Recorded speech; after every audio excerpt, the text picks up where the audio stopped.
मंगलमय मंगल करण वीतराग विज्ञान नमोताहि जाते भये अरहंतादि महान करि मंगल करि हो महा ग्रंथ करण के काज जाते मिले समाज सब पावे निज पद राज मिथ्या भाव अभाव ते जो प्रगटे निज भाव सो जयवंत रहो सदा यही मोक्ष उपाव यही मोक्ष उपाव। मोक्ष मार्ग प्रकाशक नामक यह ग्रंथ है आचार्य कल्प पंडित प्रवर टोडरमल जी साहब की मौलिक कृति, जिसमें जिनागम के सारे मर्मों को भरते हुए उन्होंने अपना एक मौलिक चिंतन प्रस्तुत किया है। सारे जिनागम के महत्वपूर्ण विषयों को अपने उपयोग में अंतर्गर्भित करते हुए उन्होंने इस महान ग्रंथ में उन सारे विषयों को गहराई से प्रतिपादित करने का प्रयास किया। कर्म सिद्धांत यहाँ बतलाया जा रहा है। आप सोचिए जरा, घूमट सार कर्म कांड जैसे महान ग्रंथों का सार और मर्म यहाँ आ गया है हमारे सामने। माने कर्मों की वे बातें, वे गहराइयाँ यहाँ बतला रहे हैं टोडरमल जी साहब, जो गहराइयाँ बड़े बड़े ग्रंथों में जानने पर भी नहीं जानने में आती है, क्योंकि वो निचोड़ नहीं ख्याल में आता। वहाँ विस्तार इतना होता है कि हम उस चीज़ की गहराई में जाकर के वो मेन पॉइंट को पकड़ नहीं पाते हैं। और यहाँ टोडरमल जी साहब कर्म बंधन का निदान हो, चाहे अनादिपने की सिद्धि हो, और मार्मिक बात की कर्म और जीव दोनों भिन्न भिन्न हैं, ये दोनों अलग अलग हैं। घाती आघातिया कर्म बतला दिए और उनके कार्य बतला दिए। बोलो घूमट सार कर्मकांड जैसे ग्रंथों में जहाँ कर्मों की चर्चाएं होगी, धवलादिक ग्रंथों में, वहाँ कर्म के जड़ और निर्बल पने की चर्चा नहीं होगी। समझ में आ रही है बात? कर्म निर्बल है, कर्म में ताकत नहीं है, कर्म में ज्ञान नहीं है, ऐसी चर्चाएं थोड़ी ना मिलेगी कोई उन ग्रंथों के अंदर। ये तो अध्यात्म का मर्म है। एक द्रव्य दूसरे द्रव्य का कर्ता धर्ता नहीं है। ये कर्म तेरा कुछ बिगाड़ नहीं सकते, ये कर्म तेरे को रंच मात्र भी परेशान करने में समर्थ नहीं है। ये जो बातों की गहराई है, ये बात यहाँ हमारे को टोडरमल जी की इस मोक्ष मार्ग प्रकाशक ग्रंथ में मिलती है। अन्यत्र मिलना थोड़ा सा दुर्लभ है। सारे दुनिया में कर्म कर्म के गीत गाए जाते हैं। अरे कर्म कर्म कर्म, कर्मों से तो डरो, कर्मों से तो डरो, ऐसा कहते हुए लोग मिलेंगे। कर्म अच्छे अच्छों को नहीं छोड़ते हैं। यहाँ जो आज प्रकरण अपना चलने वाला है, यहाँ ये बतलाने वाले हैं कि कर्म बलवान है कि तेरी स्वयं की ताकत है। तो एक बार देख तो सही, विचार तो कर। ये कर्म बंधे हुए बदल सकते हैं, ये कर्म परमानेंट नहीं है। जो कर्म तूने बांध दिए हैं, जो बंध गए हैं तेरे भावों के निमित्त से, तेरे ही भावों के निमित्त से उन कर्मों में परिवर्तन भी हो सकता है। ये तेरी पावर है कर्मों के बंधने में। यहाँ निमित्त नैमित्तिक संबंध की चर्चा कल हम आपके बीच में कर चुके हैं। पेज नंबर 29 का प्रकरण, जहाँ निमित्त नैमित्तिक संबंध बतलाया था, जहाँ यह बतलाया गया था कि इधर तो जीव के भाव हुए और इधर कर्म आकर के बंध गए। जीव के भाव हुए और उन भावों से वो कर्म ऑटोमेटिक कन्वर्ट हो गए, बदल, वो ज्ञानावरणी दर्शनावरणी आदि के अंदर बट गए, उनका बंटवारा हो गया। उनमें स्थिति कितने लंबे समय की होगी, उनमें टाइम भरता होगा कोई। कर्मों में किसी, जैसे हम घड़ियों में करते हैं ना, आजकल तो समय वो मोबाइल के अलार्म जैसा है, लेकिन पुराने समय में जो वो घड़ियां रखी रहती थी घर पर, उस घड़ी में अपन अलार्म भरते थे कि इतने बजे ये अलार्म जो है इसको हमने भर दिया है, अब ये इतने बजे बजेगा। तो हम ये कह रहे हैं कर्मों में ये अलार्म किसने भर दिया कि ये इतने समय बाद आकर के बजेगा, माने फल देगा, उदय में आएगा। ये चाबी किसने भरी कर्म के अंदर? तो यहाँ का निमित्त नैमित्तिक संबंध है भाई साहब, बहुत घने निमित्त नैमित्तिक संबंध है। टोडरमल जी ने यहाँ मंत्रादिक का उदाहरण देकर के कह दिया, सर्पादिक को रोकने की शक्ति कह करके कह दिया, और हमने इस पूरी बात को बेस बना करके आपको ये कहा कि जितनी भी अवस्थाएं निमित्त नैमित्तिक संबंध रूप से बनती है उनमें काम होने पर निमित्त है ये कहा जाता है। कोई व्यक्ति, कोई वस्तु, किसी भी घटना परिस्थिति सामने वाले व्यक्ति के लिए अनिवार्य निमित्त नहीं बनता हुआ दिखाई देता, ऐसा दिखता है हमारे को। मैं मोटा मोटा बात कर रहा हूँ स्थूल रूप से उस बात को समझने समझाने की दृष्टि से। माने आप कल्पना कीजिए एक घटना घटी, अब वो घटना इस व्यक्ति के किस चीज में निमित्त हुई? ऐसे बहुत उदाहरण आते हैं। वैश्या की लाश का एक एग्जाम्पल आता है, बहुत बार चर्चाएं पहले करते रहे, पुराने प्रवचन जिन लोगों ने सुने होंगे, सुनते रहे होंगे, वो सुनते हैं इस तरह की बातें। एक डेड बॉडी पड़ी हुई है वैश्या की, अब वो रोड पर पड़ी है, सड़क पे पड़ी हुई है। उसे देख करके जो लोग वहां से निकल रहे हैं उन्हें अलग अलग तरह के भाव आ रहे हैं, भीड़ लगी है चारों तरफ, कुछ लोगों ने घेर करके खड़े हुए। एक व्यक्ति को उसे देख करके भाव आ रहा है ये जिंदा होती तो मैं इसे भूखता। एक व्यक्ति को ये भाव आ रहा है कि यार ये भीड़ लगी हुई है, यदि ये भीड़ नहीं होती तो मैं इसके गहने चुरा लेता।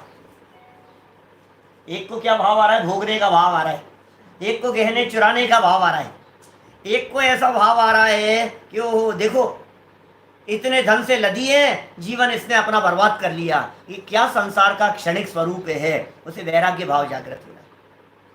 वहीं कोई मांसाहारी, कोई कुत्ता उधर से घूम रहा हो तो वो सोचता है कि यदि ये यहाँ से हटे तो मैं इसका मांस नोच करके खाऊं।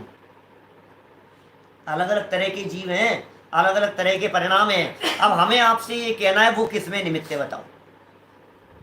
जैसे तुम्हारे भाव होंगे उसमें निमित्त कह दी जाएंगे। तुम्हें वैराग्य भाव हुआ तो वैराग्य में निमित्त हो गया, तुम्हें भोग का परिणाम आया तो भोग में निमित्त हो गया। माने पर वस्तु जो है तुम्हारे जैसे भाव होंगे, जैसे क्रियाकलाप होंगे, उसके अनुसार निमित्त कहा जाता है।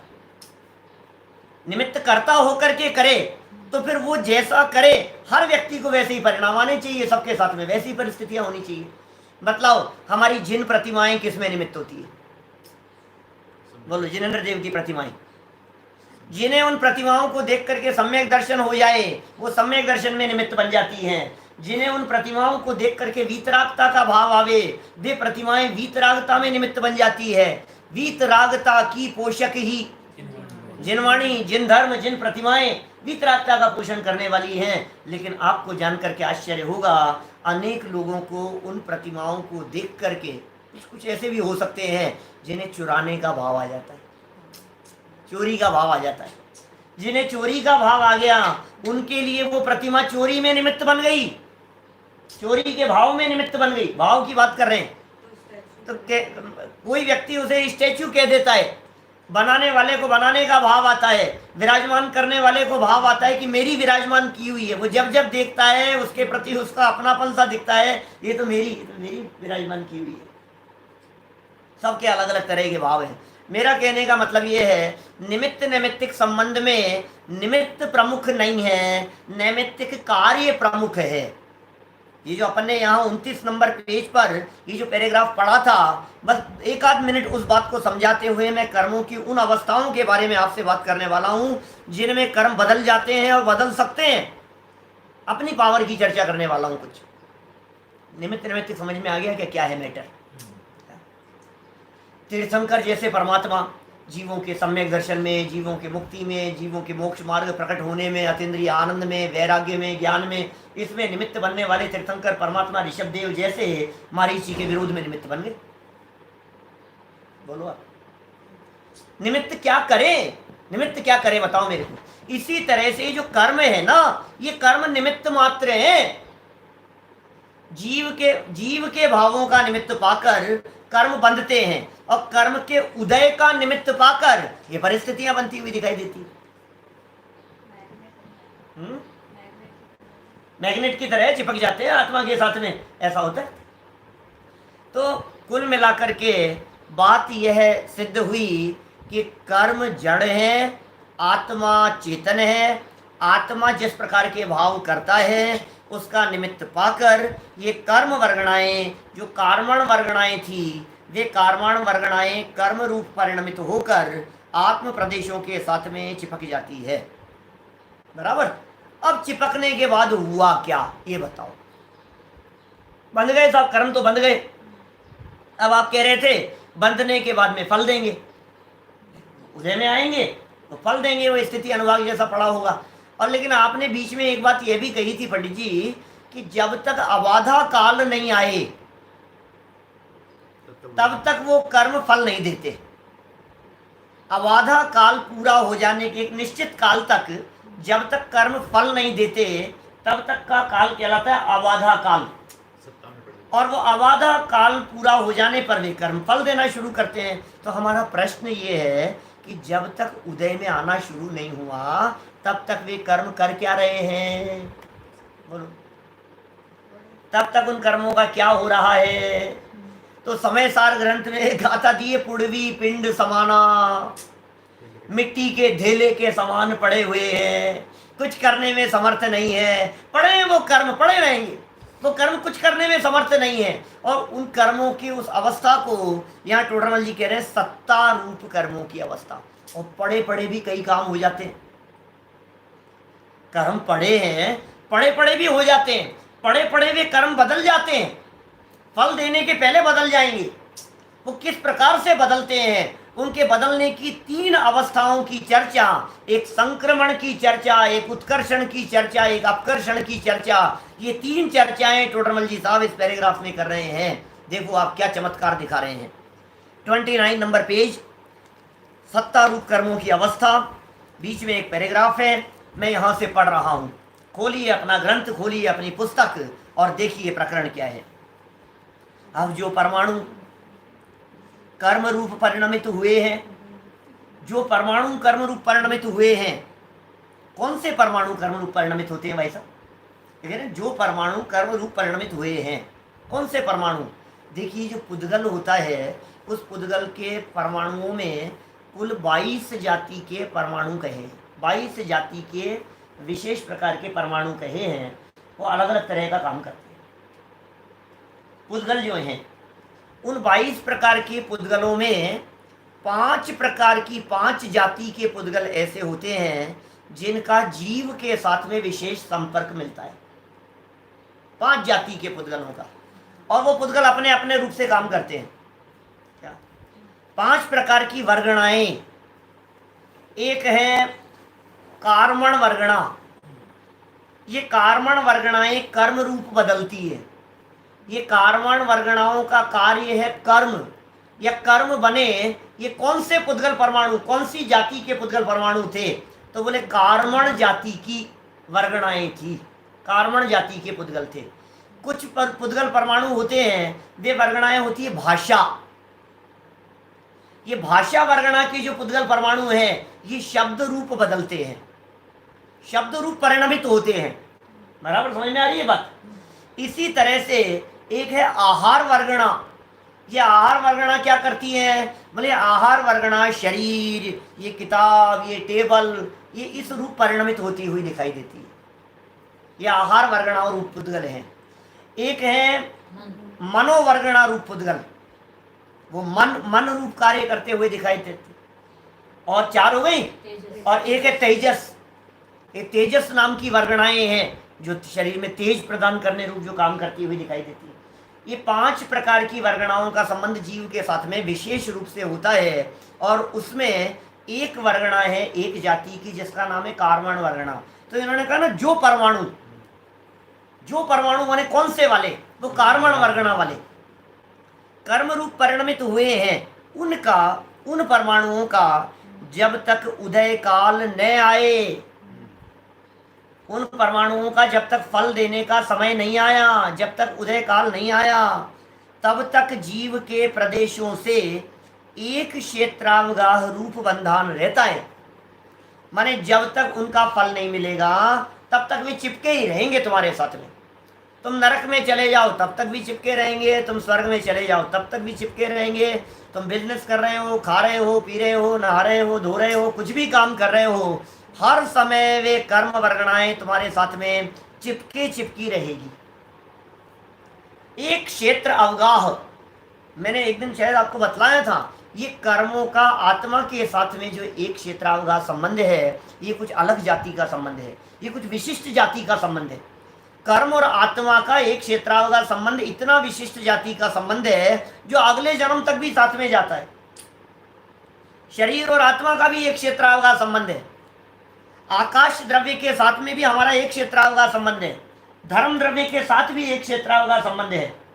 अभी हम यहाँ बैठे हुए हैं इस कुर्सी पर, सोफे पर, इस जगह पर, तो इस जगह के साथ में भी हमारा एक क्षेत्रावगा संबंध है अभी। लेकिन जब उठ करके चलते हैं तो ये यहीं रह जाता है, हम आगे बढ़ जाते हैं। समझ में आ रही है बात? कपड़ों के साथ हमारा एक क्षेत्रावगा संबंध दिख रहा है अभी, लेकिन उतार करके धर दो तो कपड़े अलग हो जाते हैं। लेकिन शरीर के साथ में एक क्षेत्रावगा संबंध है। शरीर को रख नहीं सकते ऐसा, शरीर को छोड़ नहीं सकते अपन ऐसा। तो शरीर तो साथ साथ में चल रहा है, लेकिन शरीर से का एक क्षेत्रावगा संबंध भी जन्म से मरण तक है। जन्म के पहले ये शरीर नहीं था, मरण हो जाने के बाद में ये शरीर नहीं रहेगा। तो जन्म से मरण के आगे और पीछे भी जिनका संबंध रह सके उनका नाम है एक विशिष्ट प्रकार का एक क्षेत्रावगा संबंध रूप कर्म। समझ में आ रही है बात? तो जब तक उदय काल नहीं आए तब तक एक बंधान रूप रहते हैं, एक क्षेत्रावगा संबंध रूप रहते हैं।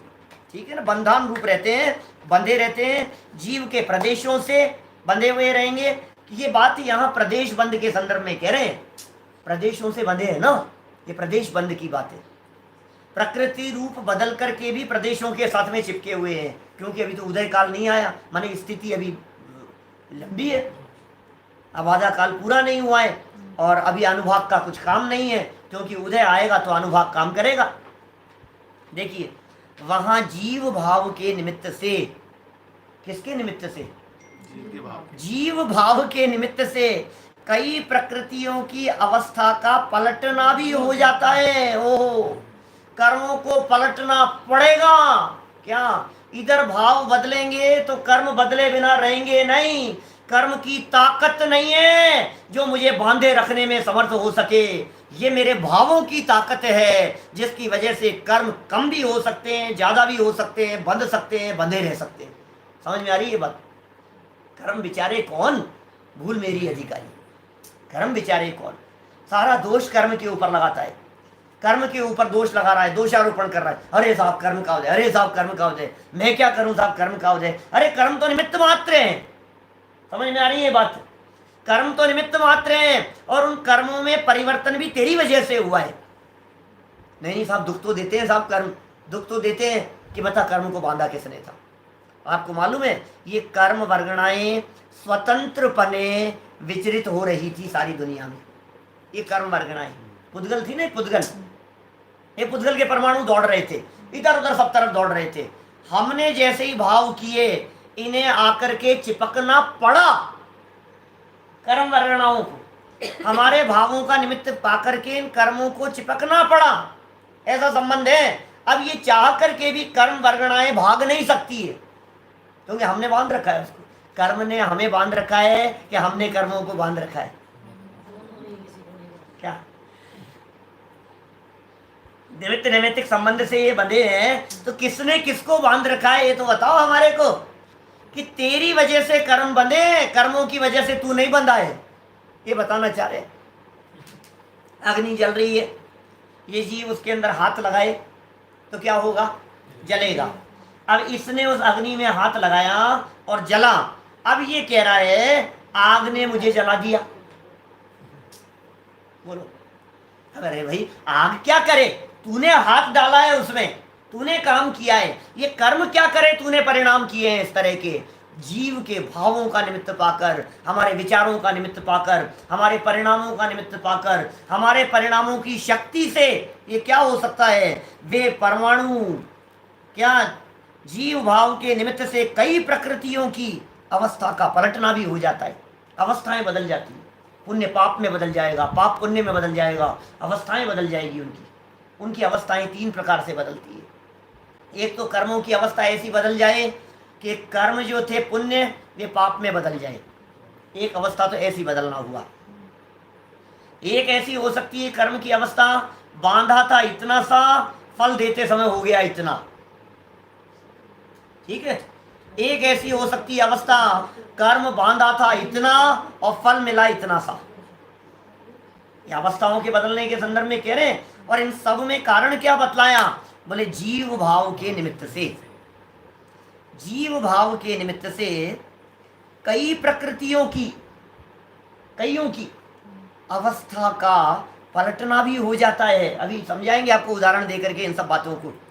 वहां 3 बातें समझना। अभी वहां कई अन्य प्रकृतियों के परमाणु थे, वे संक्रमण रूप होकर अन्य प्रकृतियों के परमाणु हो जाएं। पड़े पड़े ही बदल रहे हैं। इसको ऐसे लगता है पड़े पड़े तो कुछ नहीं बदला साहब, अभी तो ऐसा का ऐसा ही है, कुछ भी तो परिवर्तन नहीं हुआ। ये क्या करता है, जैसे मान लो कोई कपड़े कहीं से आए, कहीं से कोई शर्ट आया, पैक है बिल्कुल, आपके घर में रखा हुआ है, 2 साल से आपके घर में रखा हुआ है, आपने पहना नहीं उसे, और 2 साल बाद में आपको विकल्प आया तो आपने उसको निकाला, आपने उसको पहना, तो उसके जितने भी वो जो टैग वैग लगे हुए थे वो सब आपने हटा दिए। तो आप क्या कहते हो? तो अभी तो नया है। आप कहते हो नया का नया है, माने हमें ऐसे लग रहा है 2 साल के अंदर, 2 साल से पड़ा है, उसके बावजूद भी आज आपको नया का नया दिखाई दे रहा है। 5 साल से पड़ा हुआ और आज आपने निकाला है तो आप कहोगे नया का नया है। तो जिनवाणी ये कह रही है जिसे तू नया कह रहा है, क्या ये 5 साल पुराना नहीं है क्या? 5 साल पुराना होते हुए भी तू इसे नया कह रहा है। अरे भाई, ये अवस्थाओं का बदलना प्रति समय होता रहता है, हर समय अवस्थाएं बदल रही है। आपको भले ही वे अवस्थाएं बदलती हुई दिखाई नहीं देवे, ये सत्ता में पड़े पड़े कर्म। सत्ता माने क्या है? जब तक कर्मों में उदय स्थिति नहीं बनी तब तक उन कर्मों की जो पोजीशन थी वो थी सत्ता। सत्ता माने स्टॉक, सत्ता माने बैलेंस में पड़ा हुआ, सत्ता माने कोई हलचल नहीं चल रही है, उसकी पड़ा हुआ है वो। अब इधर क्या हुआ, जब तक फल नहीं मिला उससे पहले पहले कर्म बदल गए, कन्वर्ट हो गए। भाई साहब, माल ही बदल गया अंदर के अंदर पड़ा हुआ, ऐसा हो गया। आपने कोई चीज स्टोर की थी कहीं जगह पर, और जब आपने उसे निकाली तब तक उसकी अवस्था बदल गई। आपने सुबह हलवा रखा, सुबह सब्जी रखी आपने, शाम को खा लेंगे क्या, और आपने उसको रख दी। अब जब उसको शाम को निकाली तो उसमें बदबू आ गई, उसमें ये हो गया, उसमें या जो भी कहेंगे आप, फफूंद लग गई। ये क्या हुआ? अवस्था बदल रही है। तो पड़े पड़े भी कर्मों की अवस्थाएं बदलती रहती है। 3 प्रकार से अवस्थाओं के बदलने में इन्होंने कहा वहां कई अन्य प्रकृतियों के परमाणु थे, वे संक्रमण रूप होकर, संक्रमण शब्द का अर्थ होता है बदल जाना, संक्रमण शब्द का अर्थ होता है कन्वर्ट हो जाना, संक्रमण शब्द का अर्थ है जो थे उस रूप में नहीं रहे, दूसरे रूप में हो गए, रूप ही बदल गया, शक्ल ही बदल गई, इसका नाम है संक्रमण। अन्य प्रकृतियों के परमाणु हो जाएं। संक्रमण संबंधी 3 नियम बता रहा हूं, ध्यान देना, पॉइंट नोट करने योग्य है। संक्रमण 3 प्रकार से होता है, 3 प्रकार से नहीं होता है। मैंने जो कहा ना, कुछ कर्म प्रकृतियों के परमाणु दूसरे कर्म प्रकृतियों में बदल जाते हैं, तो कौन किस में बदलता है? नियम नंबर 1, ज्ञानावरण, दर्शनावरण, मोहनीय, अंतराय, वेदनी, आयु, नाम, गोत्र, इन 8 कर्मों की मूल अवस्थाएं दूसरे कर्मों में नहीं बदलती है। माने ज्ञानावर्णी कभी भी बदल करके दर्शनावर्णी कर्म नहीं हो जाएगा, दर्शनावर्णी कर्म बदल करके मोहनी कर्म नहीं हो जाएगा, मोहनी अंतराय नहीं हो जाएगा, वेदनीय कर्म का कन्वर्जन कभी भी नाम कर्म में नहीं होगा। पॉइंट समझ में आ रहा है क्या? पहला पॉइंट क्या कहा मैंने? मूल प्रकृतियों में परिवर्तन नहीं होता। जो मूल प्रकृतियां हैं वे वैसी की वैसी ही रहेगी। ज्ञानावर्णी हमेशा ज्ञानावर्णी ही रहेगा, अंतराय कर्म हमेशा अंतराय ही रहेगा, गोत्र कर्म हमेशा गोत्र ही रहेगा, वो इधर उधर नहीं बदलेगा दूसरे कर्म में। तो फिर आप तो कह रहे हो सब बदल रहा है, मूल में परिवर्तन नहीं होता, नंबर 1। नंबर 2, दर्शन मोहनी चारित्र मोहनी में नहीं बदलता, चारित्र मोहनी दर्शन मोहनी में नहीं बदलता, उनका संक्रमण नहीं होता आपस में। 2 पॉइंट हो गए। दर्शन मोहनी चारित्र मोहनी में नहीं बदलेगा, चारित्र मोहनी दर्शन मोहनी में नहीं बदलेगा, मूल प्रकृतियों में संक्रमण नहीं होगा। 2 पॉइंट हो गए। नंबर 3, आयु कर्म में कभी भी संक्रमण नहीं होता। जिस व्यक्ति ने नरक आयु बांध ली है वो बदल करके देव आयु चले जाए, ऐसा कभी नहीं हो सकता। जिसने मनुष्य आयु बांध ली है वो तिर्यंच आयु में चला जाए, या जिसने तिर्यंच आयु बांध ली है वो बदल करके मनुष्य हो जावे, ऐसा कभी नहीं होता। आयु कर्म में संक्रमण नहीं होता। तो ये संक्रमण संबंधी 3 नियम है। अरे साहब फिर क्या बदला? अरे सुनो तो सही, क्रोध मान में बदल जाएगा, मान मायाचार लोभ में बदल जाएगी, हास्य रति रति में बदल जाएंगे। ये चारित्र मोहनी की 25 प्रकृतियों में एक दूसरे में कन्वर्जन, समझ रहे हैं आप? नाम कर्म की प्रकृतियां सुस्वर कर्म प्रकृति बंधी थी, दुस्वर में बदल गई। दुस्वर कर्म प्रकृति बनी थी, सुस्वर में बदल गई। समझ रहे हैं आप? मति ज्ञानावरण श्रुति ज्ञानावरण में, श्रुति ज्ञानावरण अवधि ज्ञानावरण में, अवधि श्रुति ज्ञानावरण मति ज्ञानावरण में, ऐसे ज्ञानावरण की प्रकृतियों में बदलाव हो जाते हैं, ऐसे परिवर्तन हो जाते हैं। संक्रमण का मतलब पुण्य पाप में बदल जाए। भाई साहब आपने पुण्य बांधा और जब फल मिलेगा तो पाप का मिलेगा। और ये क्या हो गया कि तूने भाव बिगाड़ लिए और क्या किया? आपने भाव बिगाड़ लिए, अच्छा काम किया था तो पुण्य बंधा था, और आपने भावों को बिगाड़ लिया तो कुछ का कुछ हो गया। बोलो आप। मैं इन संक्रमण उत्कर्षण अपकर्षण के संदर्भ में एक प्रसिद्ध उदाहरण देता हूं जो बहुत दिया करता हूं मैं, मेरे बहुत प्रवचनों में मिलेगा। चंदन सेठ का है ना, सुना है ना चंदन सेठ का उदाहरण? कैसे परिवर्तन हो जाता है बतलाओ, इधर भाव और उधर परिवर्तन। इसे तो लगता है परिवर्तन तब मानूं जब मेरा कोई बुरा हो और फिर भला हो। आप समझना मैं क्या कहना चाह रहा हूं, थोड़ा उपयोग को एकाग्र करके समझना, बहुत मार्मिक बात कह रहा हूं। इसको ऐसा लगता है जैसे बहुत बड़ा संकट आ गया मेरे माथे पे, बहुत बड़ा संकट आ गया, और आज मैंने किसी मंत्र का जाप किया, बहुत बड़ा संकट आ गया था, कोई इनकम टैक्स वालों का आ गया था, कोई और आ गया था, कोई परेशानी हो गई थी, डॉक्टर ने सारी रिपोर्ट्स चेक करके बतला दी कि कैंसर हो गया है, ऐसे ऐसा कोई प्रॉब्लम हो गई। अब इसे ऐसे लगता है कि वो जो कैंसर प्रॉब्लम संकट आ गया था, अब मैंने रात को बैठ करके 2 माला का जाप किया और सुबह वो संकट गायब हो गया, तो हमें लगता है कुछ चमत्कार हुआ, ऐसा लगता है। मैंने कल रात वाले प्रवचन में ये बात कही थी, तुझे पता नहीं है तेरे वर्तमान स्वाध्याय के परिणामों में, वस्तु स्वरूप के विचार के परिणामों में इतनी ताकत है कि अंदर की अंदर कर्म बन करके गायब हो रहे हैं, अंदर के अंदर गायब हो रहे हैं, तुझे तो पता ही नहीं लगा।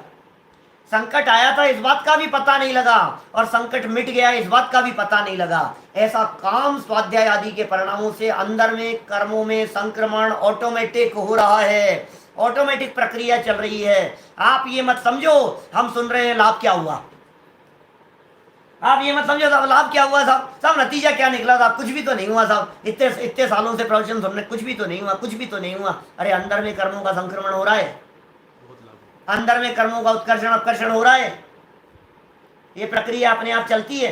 मैं आपको बतलाऊं, एक व्यक्ति आपको मारने के लिए आ रहा था, बराबर, और आप अपने रास्ते जा रहे थे, आपको पता नहीं है, कोई व्यक्ति दौड़ता हुआ आपको मारने के लिए आया, आप अपने रास्ते चले जा रहे हैं, पीछे से किसी और दूसरे नए व्यक्ति ने आकर के देखा कि ये इसको मार रहा है, उसने वहां की वहीं उसको निपटा दिया, सल्टा दिया, हटा दिया, आपको बचा लिया, आपने मुड़ के नहीं देखा, आप अपने रास्ते चले जा रहे हैं।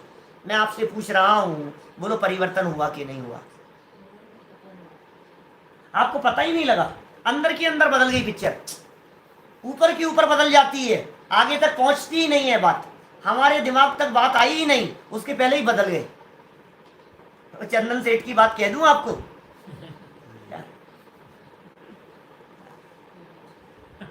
कई बार सुन ली, छोड़ो उसको, कोई बात नहीं। अरे बहुत तरह की स्थितियां बनती, इधर भाव किए और उधर रिएक्शन दिखाई देता है, इधर भाव बदल गए और उधर रिएक्शन दिखाई देता है। क्या वो बूढ़ी अम्मा जा रही थी ना जैसी पोटली लेकर के, क्या वो बूढ़ी अम्मा पोटली लेकर के अपनी बेटी के साथ में जा रही थी, और रास्ते में चलते चलते उसे जाना था शहर की तरफ, और चलते चलते क्या हुआ, ये एक घोड़े पर घुड़सवार व्यक्ति उधर बगल में से निकल रहा था। उस बूढ़ी अम्मा ने रोका, ए भैया रुकना रुकना, क्या ये मेरी पोटली और बेटी को थोड़ा सा आगे ले जा करके छोड़ दे, चुप रहे। ऐसे ऐसे बोलता हुआ वो तो दौड़ाता हुआ घोड़े को ले गया। थोड़ा ज्यादा आगे जाने के बाद में उसके मन में ऐसा भाव आया कि मैं भी कितना मूर्ख हूँ, वो मेरे को दे रही थी पोटली और साथ में दे रही थी लड़की भी मिल रही थी और साथ में दहेज भी मिल रहा था, और मैं छोड़ करके आ गया, कैसा मूर्ख हूं मैं।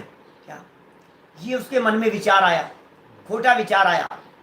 और इधर से ये अम्मा ये सोचने लगी, देखो जैसे उसके मन में विचार आया ना, इधर इस बूढ़ी माँ के मन में विचार आ गया, मैं कितनी मूर्ख हूँ, अपनी बच्ची और अपने ये सारे सामान को उसके साथ में देने को तैयार हो गई। वो तो लेकर के दौड़ता हुआ चला जाता तो मैं क्या करती रहती। फिर क्या हुआ, 2 मिनट बाद में, 2 मिनट बाद में वो व्यक्ति लौट करके वापस आया, जो आगे दौड़ा करके ले गया था ना घुड़सवार, वो लौट करके वापस आया और उसने आकर के बहुत विनम्र शब्दों में कहा, अरे अम्मा तू क्या कह रही थी, बता तो सही, क्या क्या बात थी, क्या बात थी। तो अम्मा ने कहा, बेटा जो तुझे कुछ कह गया वो मुझे भी कुछ कह गया। क्या ये जब तक तेरे मन में विकार भाव नहीं था तब तक मेरे मन में भी तेरे प्रति किसी तरह की दुर्भावना नहीं थी, और जब तेरे मन में मेरे प्रति कोई खोटा भाव आया तो मेरे मन में भी तेरे प्रति उस तरह के भाव आ गए। ये ऐसा बदलता रहता है, ये सोचता है कि मैंने ऐसा करे तो करेगा क्या, ये ऑटोमेटिक व्यवस्था है, ये सब कह रहे हैं यहाँ पर। ये तुझे चमत्कार दिखाई दे रहा है, ये अंदर के अंदर जो चमत्कार हो रहे हैं वो चमत्कार तुझे दिखाई नहीं देते हैं, लेकिन चमत्कार हो रहे हैं, चमत्कार हो रहे हैं भाई साहब। देखो जरा, संक्रमण हो गए यहाँ, संक्रमण के 3 नियम याद रखना, वे परमाणु इधर के उधर होकर के परिणमित होकर के फल देवे, यशस कीर्ति अपयश कीर्ति में बदल जाती है। बोलो आप, काम ऐसे किए बहुत यश प्रतिष्ठा मिलेगी और अपयश कीर्ति में बदल गया, क्या करोगे आप। अपयश कीर्ति कर्म था, यशस कीर्ति कर्म में बदल गया। फल देते देते वो सुदर्शन सेठ अपयश कीर्ति कर्म का उदय आया, और 2 मिनट बाद में ही जब देवलोक पुष्प वृष्टि करने लग गए तो अपयश कीर्ति यशस कीर्ति में बदल गया। ये तो प्रकट दिखाई दे रहा है हमारे को, दिखाई नहीं देवे तो भी अंदर के अंदर बदल जावे। सारा खेल भावों का है भाई, सारी ताकत तेरे वर्तमान परिणामों की है, तेरे एक समय के परिणामों में इतनी ताकत है कि ये तीनों कालों को इफेक्ट करता है। मैं कर्म सिद्धांत की चर्चा करता हूं तो ये कहता हूं तेरे भावों की ये ताकत है कि 3 काल प्रभावित हो रहे हैं उससे, भूतकाल, वर्तमान काल और भविष्य काल, तीनों काल प्रभावित हो रहे हैं। 2 वाक्य और पढ़ लो पहले, फिर बतलाऊंगा तीनों काल कैसे प्रभावित होते हैं।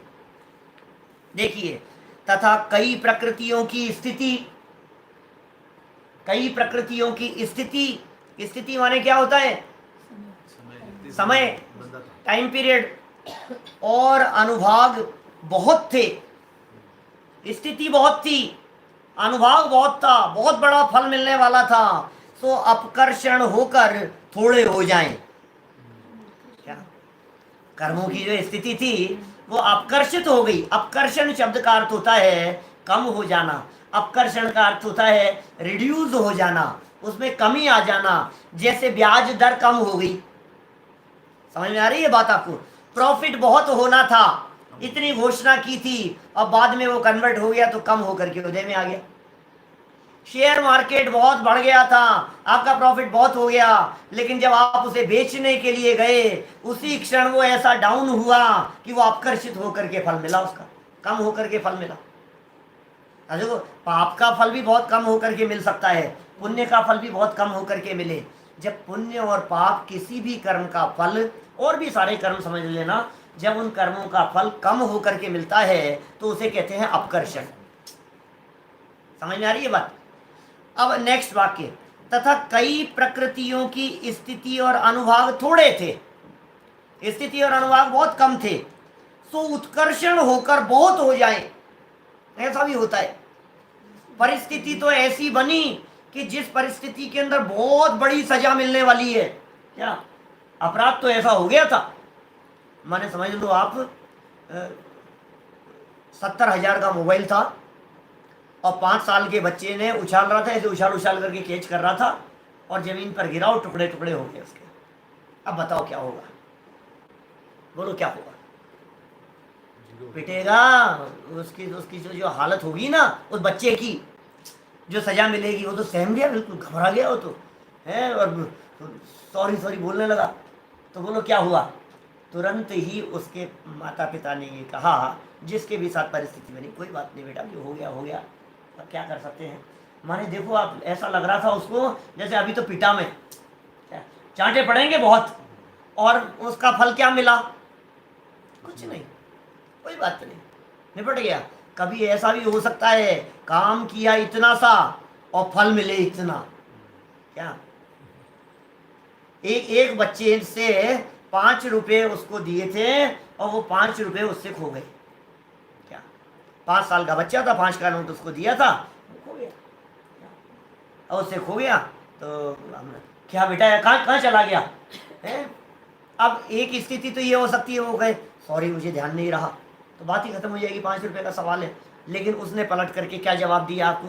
क्या 5 रुपए के बारे में क्या है, 5 रुपए में दम क्या है? उन्होंने कहा जवान लड़ाता है। अरे क्या 5 रुपए के चक्कर में आप ऐसी बात करते हो? खुद से खुद का उस दिन पर्स इधर उधर रख दिया था, खुद को पता नहीं था, तो बोलो क्या स्थिति होगी? बात बढ़ते बढ़ते आपस में थोड़ी सी तू मैं हुई और पिताजी ने खींच करके 2 चांटे रखे उसके, और इतनी देर में 5 वो रोता रहा। तो इतनी देर में कोई दूसरा व्यक्ति उधर से आया, उसने कहा बेटा क्यों रो रहा है? मेरे 5 रुपए के चक्कर में पापा ने मार दिया, चांटे मार दिए। वो व्यक्ति क्या कहेगा बोलो? यार भाई साहब क्या 5 रुपए के चक्कर में, यार आप भी यार इतने समझदार आदमी होकर के, कौन सा करोड़ों का नुकसान हो गया, कौन सा लाखों का नुकसान हो गया, 5 रुपए के चक्कर में आपने पिटाई कर दी। कि भैया तुझे पता नहीं है सवाल 5 रुपए का नहीं है क्या? उसने उस 5 रुपए के खोने से जो कर्म बंधा था उसने उसको उत्कर्षण कर लिया। समझ में आ रही है बात? उसने उसको बढ़ा लिया। कैसे बढ़ा लिया? उसने बहस करके, उसने तू मैं करके, उसने दादागिरी से पलट करके जवाब दे करके, सामने वाले का, बड़े आदमी का अपमान करके उसने जो काम किया ना, उससे सारा का सारी वो जो परिस्थिति बनी थी वो सारी परिस्थिति उत्कर्षण को प्राप्त हो गई। और धमाधम हो सकता है 2 4 5 चांटे पड़े, खींच के पड़े। बोलो बात कुछ नहीं है, बात 2 रुपए की भी नहीं है। और 5 क्या 500 रुपए उसके ऊपर खर्च करें, 5000 खर्च करें उसके ऊपर, उसके कहे अनुसार कोई फर्क नहीं है, दिल खोल करके खर्च करें, और 5 रुपए के चक्कर में आप इतने बरस गए। सवाल 5 का नहीं था। आप समझ में आ रही है? माने काम कितना सा और फल कितना बड़ा, और काम कितना बड़ा हो गया और फल कुछ। उस दिन तो 5 रुपए के चक्कर, उस दिन तो 70,000 के मोबाइल में कुछ नहीं कहा, और आज 5 रुपए के चक्कर में चांटे मार दिए। ये क्या चक्कर है? सूली चलने वाला था, सूल हो गई। बोलो सूली पर चढ़ाया जाना था और एक सूल लग करके कांटा चुभ करके बराबर हो गया। लो साहब मिलने वाला था, चंद सिक्के राज्य मिलने वाला था और इतना सा मिल करके रह गया। ये ऐसे हो जाते हैं बहुत परिवर्तन। ये सोच रहा है बहुत प्रॉफिट हो गया, बहुत प्रॉफिट। अरे मूर्ख, तुझे क्या मिलने वाला था तुझे पता नहीं है, और कितने से के अंदर संतुष्ट हो गया तू, कितना सा मिल करके रह गया। तो ये यहाँ उत्कर्षण अपकर्षण की बात और संक्रमण की बात, 3 प्रकार की बातें कही है। मैं समझता हूँ बातें कुछ आपके समझ में आ गई होगी। ये सारा का सारा खेल आपके भावों का है। भाव बदले कर्म को बदलना पड़ेगा। भाव जैसे बदलेंगे कर्म उसी प्रकार के बदल जाएंगे। 5 लाख का आपने दान दिया, बहुत पुण्य बांधा होगा ना। 5 लाख का दान देकर के भी पुण्य 0। समझ में आ रही है बात? और 1 रुपए का भी दान नहीं दिया क्या, और उसने वो जो 5 लाख का जिसने दिया था ना उसकी अनुमोदना की और इसने खूब पुण्य बांध लिया। समझ में आ रही है बात? उसने 5 लाख का दान देकर के जितना पुण्य बांधा था, मन में परिणाम ये आ गया, अरे यार ज्यादा ही दे दिए यार, कहाँ फंस गए यार, इतना नहीं देना चाहिए था अपने को भी। तो समझ लो आप वो पुण्य क्या हो रहा है? अपकर्षण हो रहा है उसका, अपकर्षण हो रहा है। और आपने दान देकर के आपके मन में ये परिणाम आ रहा है, हम नहीं देंगे तो कौन देगा यार, व्यवस्थाएं इतनी अच्छी हो रही है, काम इतना अच्छा हो रहा है, 5 लाख देकर के 5 करोड़ का पुण्य बांध लेंगे।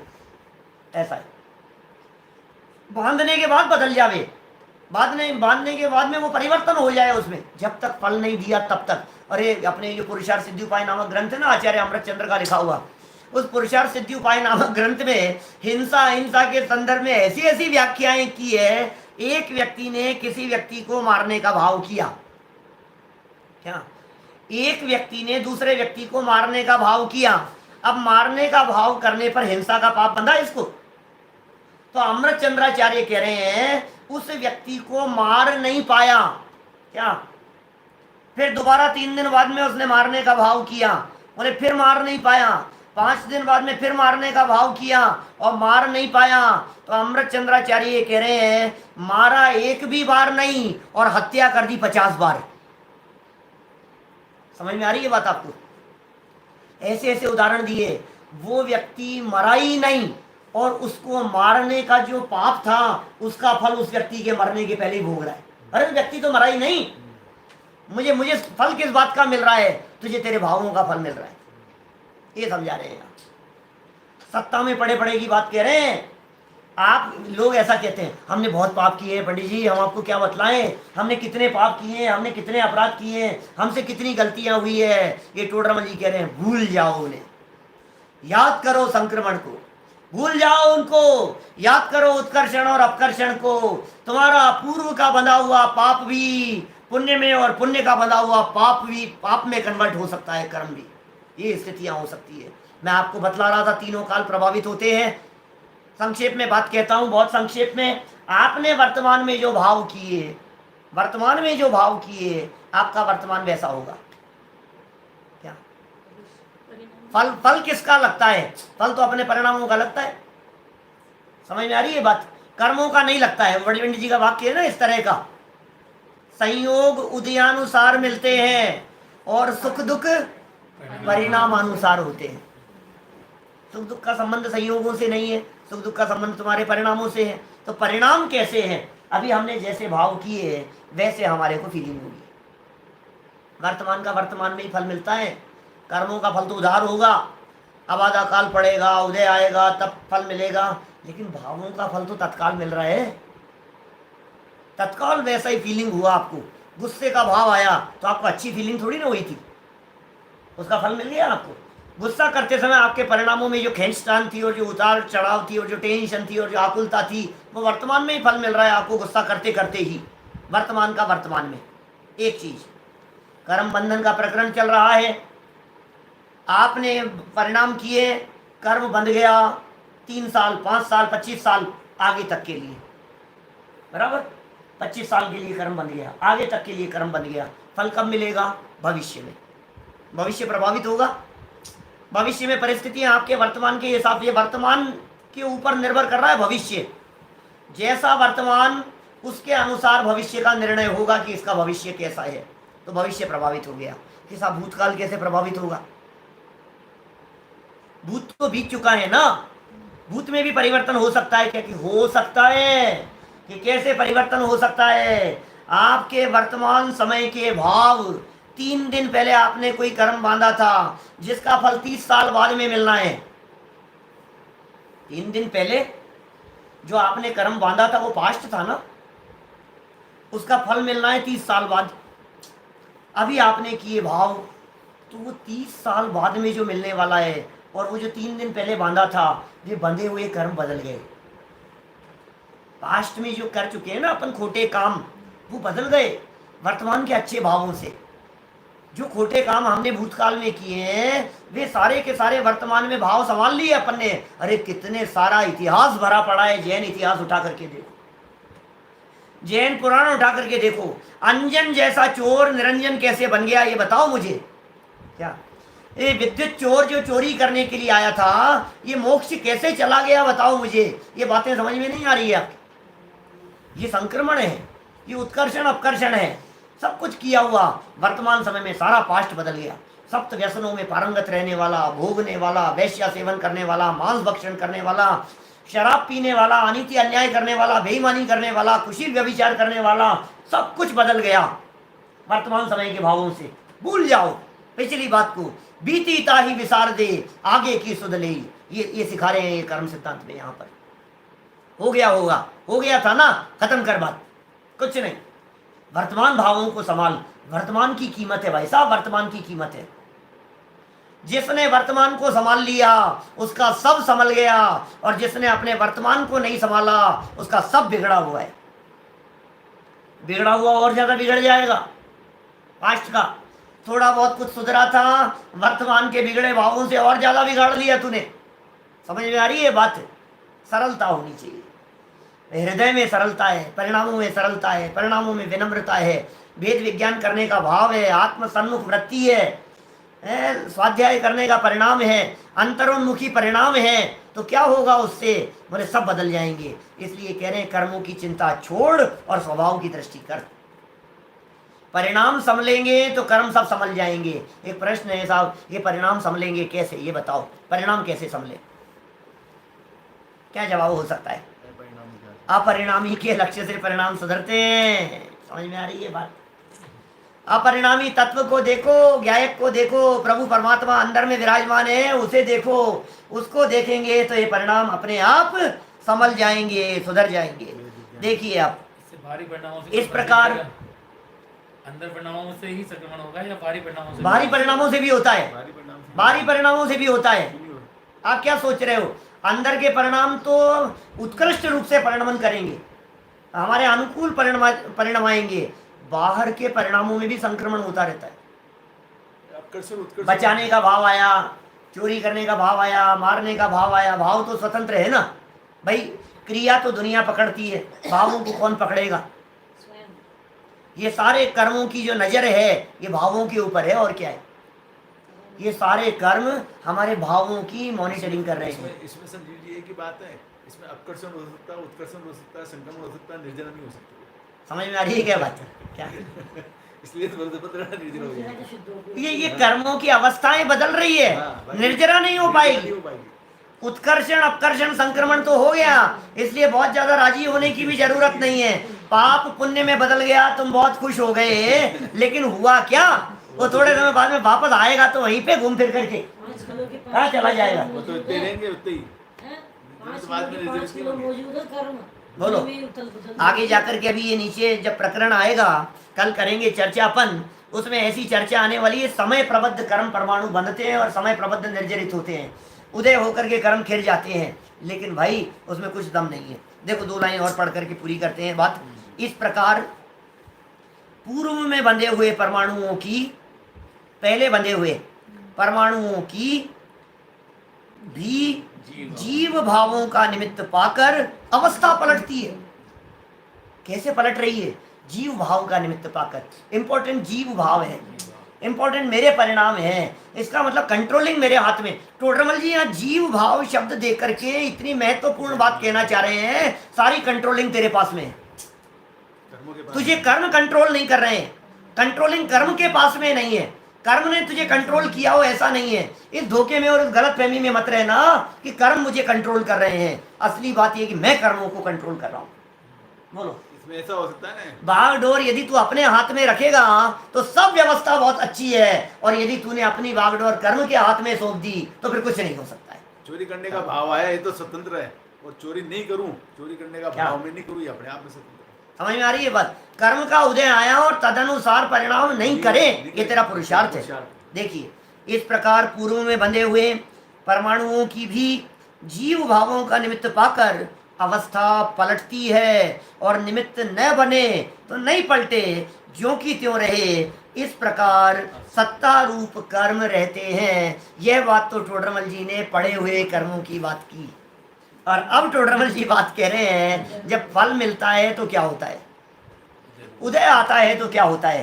कर्म की उदय रूप अवस्था, मैंने जैसा अनुभाग बांधा था वैसा उसका उदय आएगा। कितने कर्म उदय में आते हैं, कितने नवीन बनते हैं, कितने पड़े रहते हैं, आत्मा में उन कर्मों की क्या क्या पोजीशन बनती है, ये सब बहुत महत्वपूर्ण बातें आगे कही है, जिनकी चर्चा कल हम आगे बढ़ाएंगे। अभी की बात को यही विराम देते हैं। ओम नमः शिवाय।